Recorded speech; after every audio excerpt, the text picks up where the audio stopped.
CM Manohar Lal सरकार की तरफ से लगातार किसानों को प्रगतिशील बनाने को लेकर प्रयास किए जा रहे हैं। सरकार का ये प्रयास है कि सभी किसान प्रगति करें और अपने परिवार को आर्थिक रूप से मजबूत बनाएं। इसी कड़ी में अब किसान लगातार काम कर रहे हैं। तो वहीं बात करें महेंद्रगढ़ के किसान की, तो वर्तमान में महेंद्रगढ़ के किसान परंपरागत खेती से अब ऑर्गेनिक खेती की तरफ तेजी के साथ बढ़ रहे हैं। मुख्यमंत्री मनोहर लाल सरकार का ये मानना है कि प्रदेश का अन्नदाता यानी कि किसान पूरे तरीके से आत्मनिर्भर बने।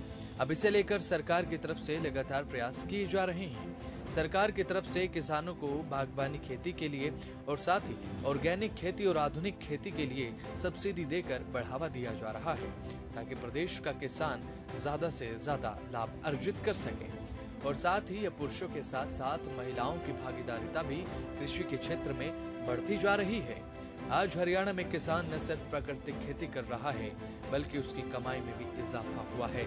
समय को देखते हुए हरियाणा के किसान जागरूक हो रहे हैं, प्राकृतिक सब्जियों और फलों की खेती करने की ओर तेजी के साथ बढ़ रहे हैं। ऐसे में न तो किसानों को अपनी फसल बेचने में परेशानी होती है और न ही ऑर्गेनिक खेती करने में। पिछले कई वर्षों से नई नई योजनाएं लागू कर प्रदेश के किसानों के जीवन को बदलने का प्रयास किया जा रहा है। हरियाणा के किसान अब ये समझ चुके हैं कि सामान्य खेती से दूरी बनाकर आधुनिक खेती और ऑर्गेनिक खेती की तरफ बढ़ना है, जिससे उनकी कमाई में इजाफा हो सके। और ऐसा हो भी रहा है। किसानों को ये समझ आ चुका है कि सामान्य खेती में मुनाफा कम और लागत ज्यादा है, जबकि आधुनिक तरीके से खेती करने में लागत कम आती है और मुनाफा ज्यादा होता है। मनोहर सरकार ने कृषि क्षेत्र में जो विभिन्न तरह की योजनाएं चलाई हैं, उनका अब किसानों को सीधा मुनाफा हो रहा है। इसके अलावा बागवानी, आधुनिक और ऑर्गेनिक खेती करने पर मनोहर लाल की सरकार की तरफ से किसानों को सब्सिडी दी जाती है। आधुनिक खेती के बारे में किसानों को प्रशिक्षण देने पर भी सरकार का काफी फोकस है, जिससे किसानों को सीधे तौर पर लाभ मिलता है। तो वहीं अब प्रगतिशील किसानों का ये मानना है कि आधुनिक खेती के जरिए और साथ ही ऑर्गेनिक खेती के जरिए कम फसल में कम लागत लगाकर सामान्य फसल से बहुत ज्यादा मुनाफा हो सकता है। कुछ किसान आधुनिक तरीके से खेती करते हैं, मोटा मुनाफा कमाते हैं। किसानों को भी अब समझ ही आ चुका है कि मनोहर सरकार की तरफ से जो कदम उठाए गए हैं वो किसानों के हित में है। तो वहीं अब महेंद्रगढ़ के किसानों की अगर बात करें तो किसान परंपरागत खेती को छोड़कर मोटे अनाज की खेती की तरफ बढ़ रहे हैं। महेंद्रगढ़ निवासी सुनीता एक ऐसी महिला हैं जो प्रगतिशील किसान भी हैं, जो कि बाजरे की ऑर्गेनिक खेती करती हैं और खेती करने के साथ साथ बाजरे और ज्वार आदि से बने लड्डू आदि उत्पाद बनाकर भी बाजार में बेचती हैं, जिससे उन्हें अच्छा मुनाफा होता है। उन्होंने बताया कि फसलों को ऑर्गेनिक तरीके से ही वो शुरू से उगाती आई हैं और ऑर्गेनिक तरीके से उगाना ही उनकी प्राथमिकता भी है। आसपास के किसानों के लिए भी सुनीता एक प्रगतिशील किसान बनकर एक मिसाल के तौर पर उभरी है। आप और किस तरह की खेती करते हैं? मेरा नाम सुनीता है, गांव भवानिया, जिला महेंद्रगढ़।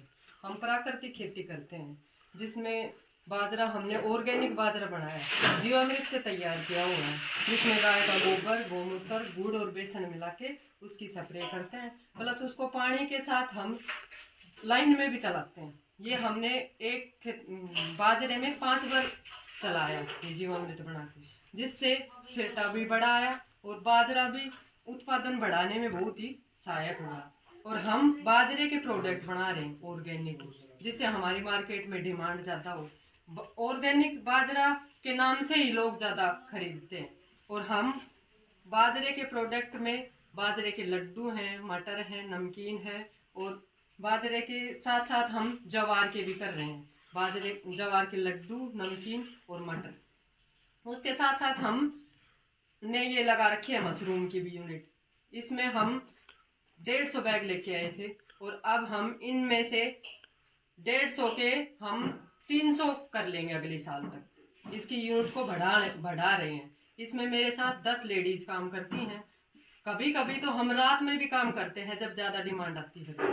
और अब इसके साथ साथ हम ऑर्गेनिक खेती भी कर रहे हैं। इसमें हमारा किचन गार्डनिंग आ गया कि ऑर्गेनिक ही खाना चाहिए, जिसमें छोटे बच्चों का भी ध्यान रखते हुए कि फल सब्जियां सब हम ऑर्गेनिक ही कर रहे हैं। और मेरा खुद का गोबर गैस प्लांट भी है और किचन गार्डनिंग का भी काम हो रहा है मेरा। उसमें अमरूद है, किन्नू है, मौसमी है, अनार है, ये मेरा खुद का ही है। वहाँ पे दूसरी यूनिट में, और इसके साथ साथ हम वर्मी कंपोस्ट की भी यूनिट चला रहे हैं सर। उससे भी अच्छी पैदावार हो रही है, जिससे हमारे खेतों को यूरिया डीएपी की जगह वर्मी कंपोस्ट खाद मिले।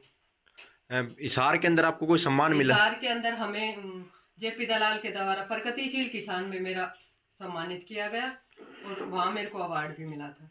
और केवीके वालों ने हमारी बहुत ही सहायता भी की है सर आगे बढ़ाने में।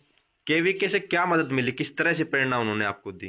केवीके से हमें ट्रेनिंग दिलाई गई, और जो भी हमें सामान अवेलेबल हुआ आर्या प्रोजेक्ट में वो हमें दिलाया गया सर।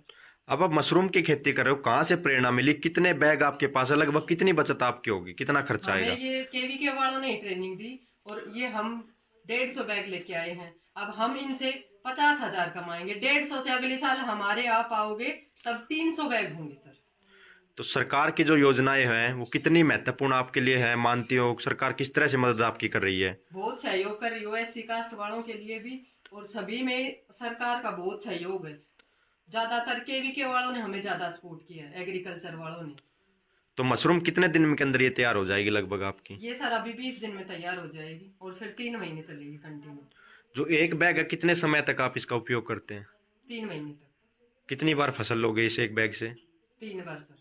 3 बार आप। हाँ जी। तो आप जो ये प्रोडक्ट बता रहे थे उनकी कहाँ कहाँ आपकी डिमांड रहती है? जैसे कि बाजरे के आपने प्रोडक्ट की बात की, वो खुद बनाते हैं आप, कहाँ कहाँ उसकी मांग रहती है? ये मार्केट में जैसे स्टॉल वगैरह मेले वगैरह लगते हैं उसमें डिमांड आती है, और हमने कुछ दुकान भी चुन रखी है जिसपे हम हमारा सामान रखते हैं। फिर वो हमें बताते हैं कि इसकी डिमांड ज्यादा है, फिर हम उसी के अकॉर्डिंग उनके पास वो सामान भेजते हैं सर। तो मुख्यतः क्या क्या सामान आपके पास यहाँ बन रहा है और कहाँ जाएगा ये सप्लाई जो आज तैयार हो रहा है? ये सर नारनौल जाएगा, और हमारे पास बाजरे के लड्डू हैं, मटर है, नमकीन है, और जवार के लड्डू हैं, मटर और नमकीन, प्लस इसके साथ हम अचार का भी कर रहे हैं सर, अपना खुद का ही। अचार का हाँ कैसे? उसमें टीट है, लेसवा है, कैरी है, 3 तरह की। तो कोई संगठन है आपका, किस तरह से कार्य हाँ, कर? हमारा ये बवानिया गौरव एसएचजी ग्रुप है सर, रजिस्टर्ड है। शुरुआत कहाँ से हुई आपकी? शुरू कहाँ से? यही एसएचजी ग्रुप से हुआ था सर। तो सरकार जो प्रशिक्षण देती है उससे आपको लाभ मिला, और आप? हाँ जी, लाभ मिला, और उससे ही हमने ये प्रेरणा मिली कि लोगों को आगे से आगे बढ़ाया जाए, और सब लेडीज एससी और बीसी दोनों की हैं सर मेरे पास। साथ ही सुनीता बताती हैं कि कृषि मंत्री जेपी दलाल की तरफ से सम्मानित भी उन्हें किया जा चुका है। उन्हें ट्रेनिंग देने के साथ साथ सरकार ने उन्हें पूरा सहयोग दिया है, जिससे उन्हें खेती करने के साथ साथ काम करने में भी काफी सहायता मिली है। मनोहर सरकार का खेती के बारे में किसानों को प्रशिक्षण देने पर काफी अहम फोकस है। इससे किसानों को सीधे तौर पर लाभ मिल रहा है। लाभार्थी किसान आधुनिक खेती के जरिए कम फसल में कम लागत लगाकर ज्यादा मुनाफा कमा रहे हैं। मोटा अनाज अब उगाकर लोगों को फायदा हो रहा है। किसान प्रगतिशील बन रहे हैं। मनोहर सरकार का ये प्रयास है कि किसानों को ज्यादा से ज्यादा लाभ पहुंचाया जा सके, जिससे किसानों की आय बढ़े और किसानों को परंपरागत खेती से ऑर्गेनिक, आधुनिक और बागवानी खेती की तरफ बढ़ने का बढ़ावा दिया जा सके। कृषि विभाग की तरफ से भी जागरूकता शिविर लगाकर किसानों को बागवानी और ऑर्गेनिक खेती के प्रति जागरूक किया जा रहा है। किसानों को बागवानी के क्षेत्र में आगे बढ़ाने को लेकर सरकार के प्रयास लगातार जारी हैं। कृषि क्षेत्र में प्रदेश सरकार के अथक प्रयासों के चलते किसान आज के समय में भारी मुनाफा कमा रहे हैं। एक समय था जब किसान अपने नुकसान को लेकर परेशान रहता था, लेकिन आज प्रदेश सरकार के कृषि क्षेत्र में उठाए गए कदमों का ही ये परिणाम है, जो कि किसानों को आज फायदे के रूप में मिल रहा है और किसान टेंशन मुक्त हो चुका है। प्रदेश का किसान आज मनोहर सरकार के प्रयासों के चलते लाभ अर्जित करने के साथ साथ अपने परिवार को और मजबूत बना रहा है, आर्थिक रूप से खुद को सुदृढ़ बना रहा है और अपना जीवन यापन करने का तरीका भी अब आधुनिक बना रहा है। मनोहर सरकार के प्रयासों के चलते किसानों की आय अब फसलों की पैदावार के साथ साथ डबल होने लगी है। यही कारण है कि किसानों के लिए किए गए कामों को अब धरातल पर भी देखा जा सकता है, जो कि मनोहर सरकार की तरफ से किए गए हैं। किसानों को परंपरागत खेती से आधुनिक खेती और ऑर्गेनिक खेती की तरफ बढ़ाने के लिए मनोहर सरकार की तरफ से सब्सिडियां भी दी जा रही हैं, जिससे किसान अब नुकसान के डर से मुक्त हो चुका है। किसानों को लाभ सरकार के प्रयासों का अब धरातल पर मिलना शुरू हो चुका है। सीएम मनोहर लाल का ये मानना है कि प्रदेश का किसान मजबूत बने, सुदृढ़ बने, तरक्की करे, अपने जीवन को सफल बनाए। किसान को नुकसान के जंजाल से निकालकर तरक्की के शिखर पर पहुंचाने का बीड़ा सीएम मनोहर लाल ने अपने कंधों पर उठाया है। प्रदेश के किसानों को आगे बढ़ाने के लिए जिस लक्ष्य के साथ मनोहर लाल सरकार काम कर रही है, उस लक्ष्य की तरफ तेजी के साथ बढ़ती भी जा रही है। और जिस तरह से मनोहर सरकार अपने लक्ष्य को पाने में कामयाब बन रही है, उसी तरीके से अब किसान खुशहाल बनता जा रहा है। जैसे जैसे सरकार प्रयास कर रही है, किसानों को प्रयासों का फल मिल रहा है।